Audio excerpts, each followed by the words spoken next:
السلام علیکم ورحمۃ اللہ وبرکاتہ۔ یہ ایک سچا واقعہ ہے جو میرے دوست کی بیوی کے ساتھ پیش آیا۔ وہ بتاتی ہیں شادی کے بعد 5 سالوں میں گاؤں نہیں گئی، اس کا راز انہوں نے بعد میں کھولا۔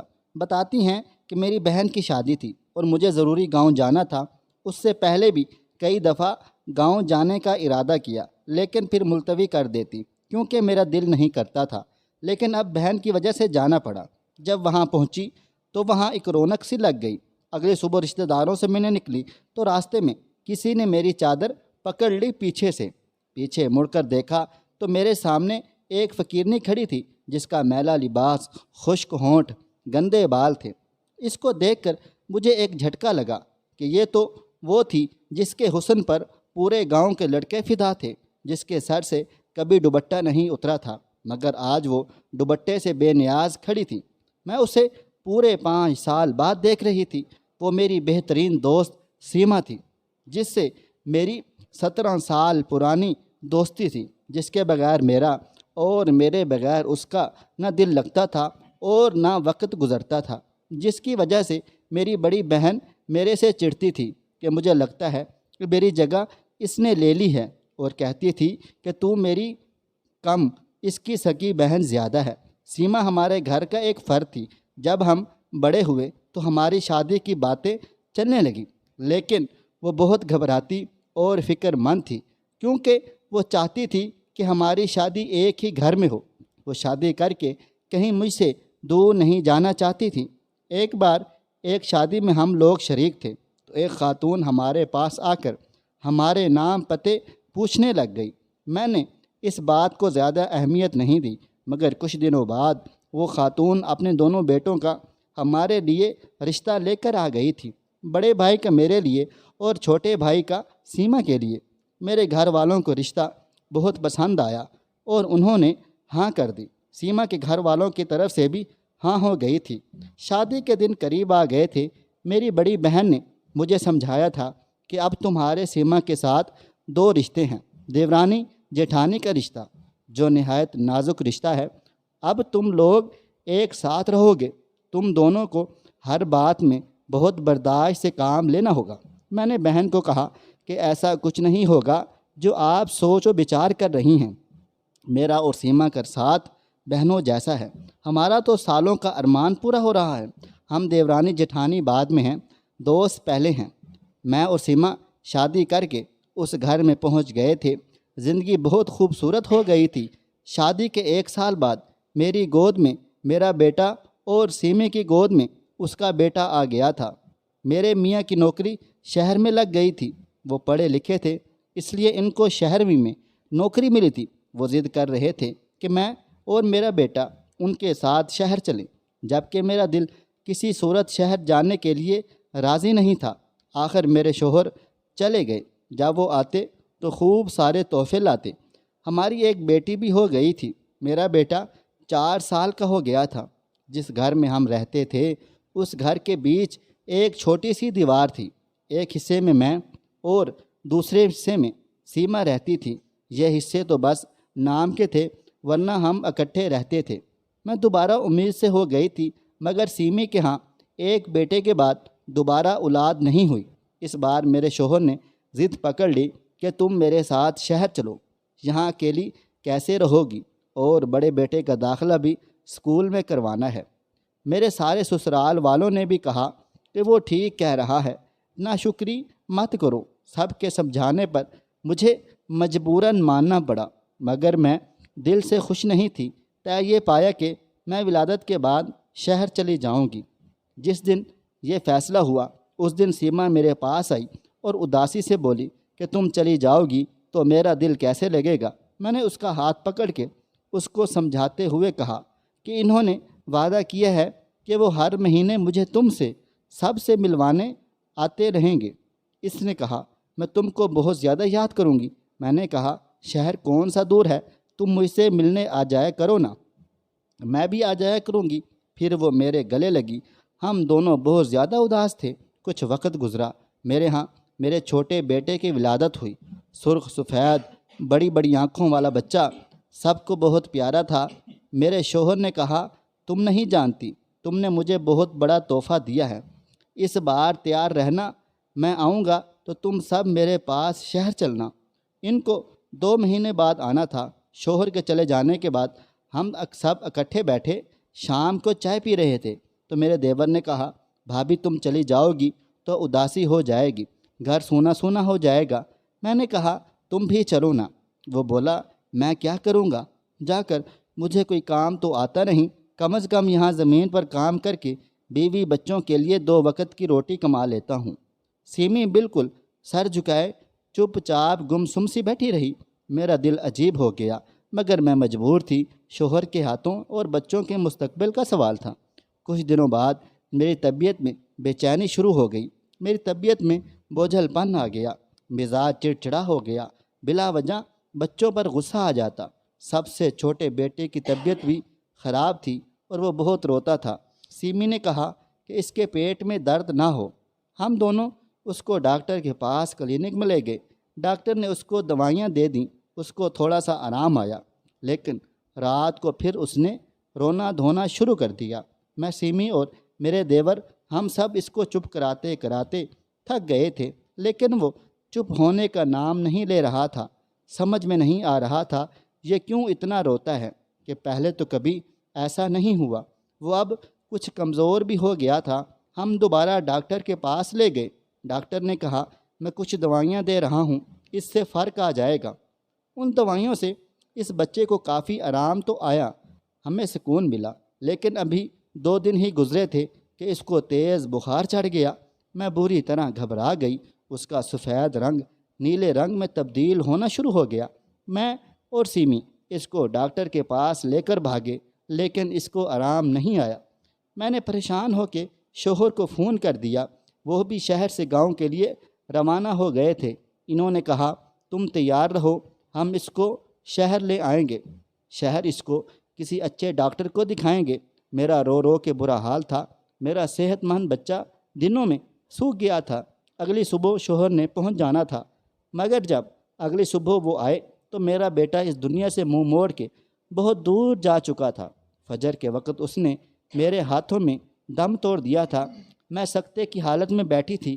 میرے شوہر کا غم سے الگ برا حال تھا۔ میرے اوپر قیامت گزر گئی تھی۔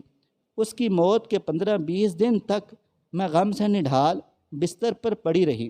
مجھے شوہر بچوں کا کوئی ہوش نہیں تھا۔ سب کچھ سیمی نے سنبھالا ہوا تھا۔ ابھی بیٹے کا صدمہ کم نہیں ہوا تھا کہ میری امی بھی اس دنیا سے چلی گئیں۔ میں بالکل ٹوٹ کے رہ گئی تھی۔ میرے شوہر کو دفتر سے فون آ گیا، ان کا شہر جانا ضروری تھا۔ وہ واپس چلے گئے، جبکہ میری حالت بستر سے اٹھنے والی نہیں تھی۔ ابھی میں دونوں غم سے نڈھال پڑی ہوئی تھی کہ میری بیٹی ماہین کو تیز بخار چڑھ گیا۔ اس کا بخار بڑھتا جا رہا تھا۔ میں بدحواس ہو کر رہ گئی۔ میں اپنے ایک بیٹے کو کھو چکی تھی۔ اب مجھ میں مزید غم اٹھانے کی سکت نہیں تھی۔ سیمی میرے پاس بیٹھی، مجھے حوصلہ دے رہی تھی، کہہ رہی تھی، میں سب کچھ دیکھ رہی ہوں، تم پریشان نہ ہو، یہ بالکل ٹھیک ٹھاک ہو جائے گی۔ میں نے کہا، میں تمہاری بہت احسان مند ہوں، جس طرح تم نے میرا اور میرے بچوں کا خیال رکھ رہی ہو۔ میں اتنی کمزوری ہو چکی تھی کہ مجھ سے بولا بھی نہیں جا رہا تھا، مگر سیمی میرے اور میرے بچوں کی دیکھ بھال کر رہی تھی۔ دن رات وہ ہمارے لیے بھاگ بھاگ کر کام کرتی تھی۔ رات وہ ہمارے پاس رہتی، مجھے زبردستی کھانا کھلا کر، دوائی دے کر میرے بچوں کو سلا کر ہی جاتی تھی۔ ایک دن آدھی رات کو پیاس کی شدت سے میری آنکھ کھلی، مگر میری اتنی ہمت نہیں تھی کہ میں بستر سے اٹھ سکوں۔ میرے کمرے کا دروازہ کھلا ہوا تھا۔ میری نظر کمرے سے باہر چلی گئی، جہاں مجھے کسی کا سایہ نظر آیا۔ میرے کمرے سے باہر صحن نظر آتا تھا، وہ سایہ جھکا ہوا میرے صحن کی مٹی کھود رہا تھا۔ میں غنودگی کمزوری میں یہ سب کچھ دیکھ داکھ رہی تھی، اور یہ سب دیکھتے دیکھتے میں دوبارہ سو گئی۔ صبح جب میری آنکھ کھلی، وقت پر نگاہ پڑتے ہی میں دھک سے رہ گئی تھی۔ دوپہر کے 3 بجے تھے۔ میں نے سوچا، کیا اتنی دیر سوتی رہی ہوں؟ میں نے اپنے برابر لیٹے دونوں اپنے بچوں کو دیکھا، جو بے خبر سو رہے تھے۔ میری بیٹی مہین کو ابھی بھی بخار تھا، اس لیے سیما نے مجھے بھی نہیں جگایا۔ میں اٹھنے کی کوشش کرنے لگی کہ اچانک قریب سے کسی کے رونے کی آواز پر میں گھبرا گئی۔ میں نے سوچا یہ تو سیمی کی آواز ہے۔ میں دیوار کا سہارا لیتے آہستہ آہستہ قدموں سے اس کی طرف آئی۔ سیما اپنے بیٹے کو گود میں لیے ہوئے برے طریقے سے بس روئے چلی جا رہی تھی۔ اس کے بیٹے کے ہاتھ پیر بالکل مڑے ہوئے تھے اور اس کی سانس بہت تیز چل رہی تھی۔ میں اس کی حالت دیکھ کر ڈر گئی۔ میں نے کہا، کیا ہو گیا سیمی؟ میرے دیور نے غمگین آواز میں کہا، پتہ نہیں بھابھی کیا ہو گیا ہے۔ صبح اٹھتے ہی یہ آپ کے کمرے میں آیا کہ بچوں کے ساتھ کھیل سکے، مگر آپ سب سو رہے تھے۔ یہ باہر جا کر بچوں کے ساتھ کھیلنے لگا۔ کھیلتے کھیلتے اچانک بھی ہوش ہو گیا۔ ڈاکٹر کو ابھی دکھا کے لائے تھے، اچانک یہ حالت ہو گئی ہے۔ سیمی کی حالت بہت ابتر تھی کیونکہ وہ اس کا اکلوتا بیٹا تھا اور اس کی اپنے بیٹے میں جان بسی ہوئی تھی۔ میں نے کہا، تم لوگ پریشان نہ ہو، میں ان سے بات کرتی ہوں۔ میں نے اپنے شوہر کا نام لیا۔ تم دونوں اس کو لے کر شہر کے لیے نکلو، وہ کسی اچھے ڈاکٹر کو دکھاؤ۔ اندر سے میں بھی بہت زیادہ پریشان ہو گئی تھی۔ میں نہیں چاہتی تھی کہ سیمی کیسے ایسے کرب سے گزرے جس سے میں گزری ہوئی ہوں۔ اگلی صبح بس کی ٹکٹ ہو گئی تھی۔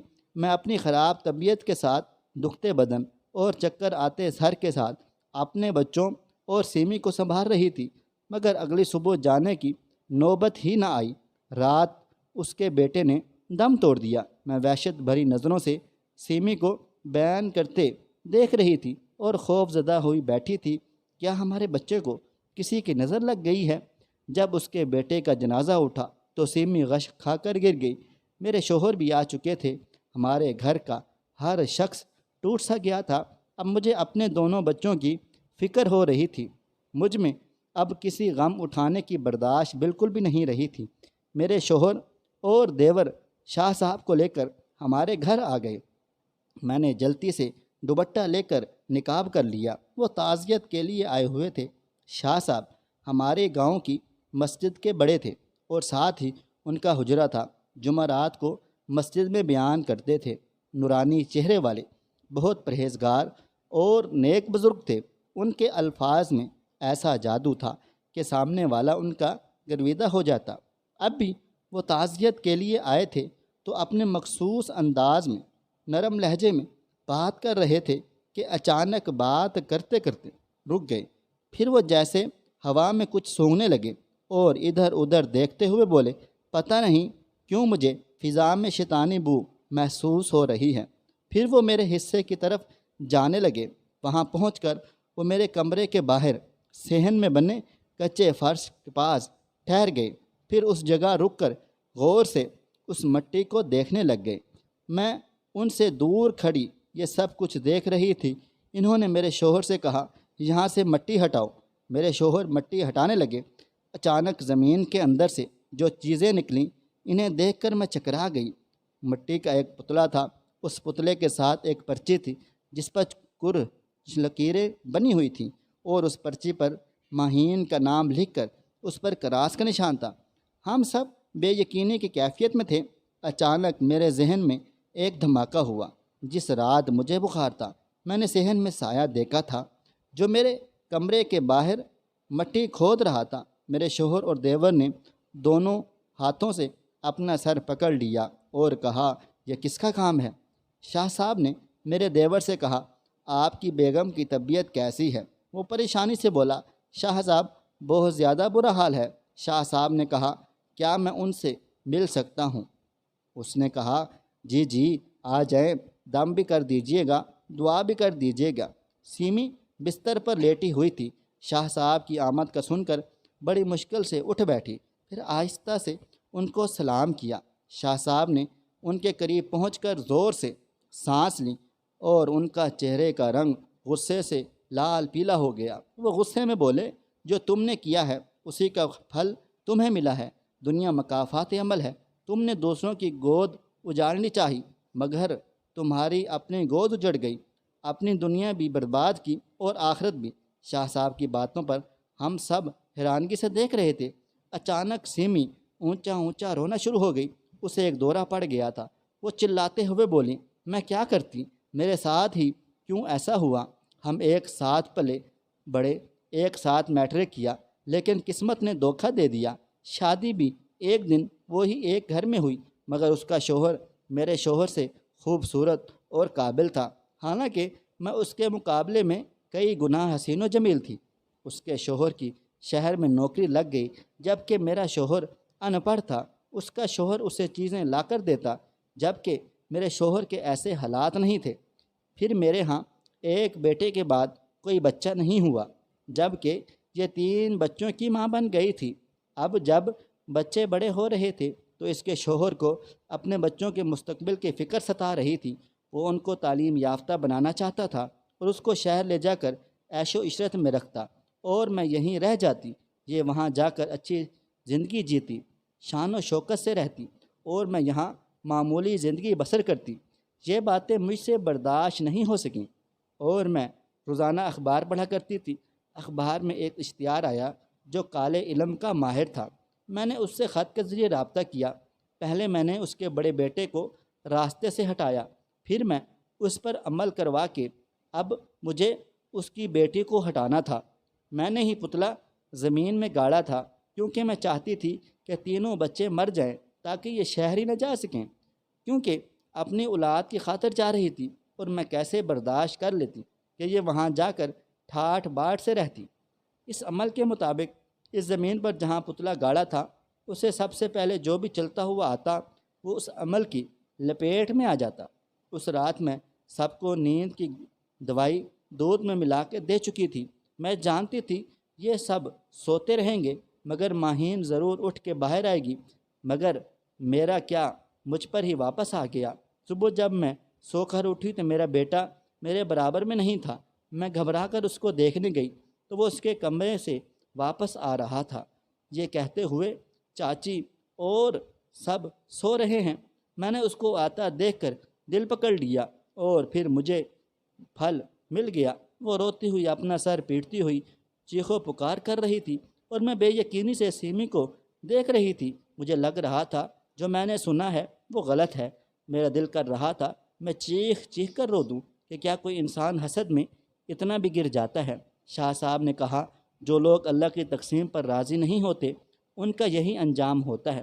میں دیوار کا سہارا لیے چھوٹے چھوٹے قدم اٹھاتی باہر آ گئی۔ میرے دیور نے نفرت سے چیخ کے بیوی کو کہا، میں سوچ بھی نہیں سکتا تھا کہ تم اتنی گھٹیا ہو۔ میں اپنے کمرے میں آ کر پیکنگ کرنے لگی، مگر میرا دل زار و قطار رو رہا تھا۔ سیمی میرے پاس آئی اور روتی ہوئی بولی، مجھے معاف کر دو۔ میں نے اس کو کہا، جو عورت آپ کے بچوں کی جان لے لے کیا اسے معاف کیا جا سکتا ہے؟ تم کو دشمنی تھی تو مجھ سے نکال لیتی، مگر میرے بچوں نے کیا بگاڑا تھا؟ میں نفرت سے روتے ہوئے بولی، سیمی بولی، مجھے دشمنی نہیں چاہیے، پتہ نہیں مجھے کیا ہو گیا تھا، مجھ سے برداشت نہیں ہو رہا تھا تمہارے پاس سب اچھا دیکھ کر۔ میں نے کہا، میں تم کو کچھ بھی نہیں بولوں گی، نہ کوئی لعنت بولوں گی، کیونکہ میں جان گئی ہوں اللہ کا بدل بہترین ہے۔ مجھے کچھ بھی نہیں بولنا، اور میں اس کو بغیر دیکھے اپنے شوہر اور بچوں کے ساتھ اس گھر سے ہی نہیں بلکہ اس کی زندگی اور گاؤں دونوں سے نکل گئی تھی۔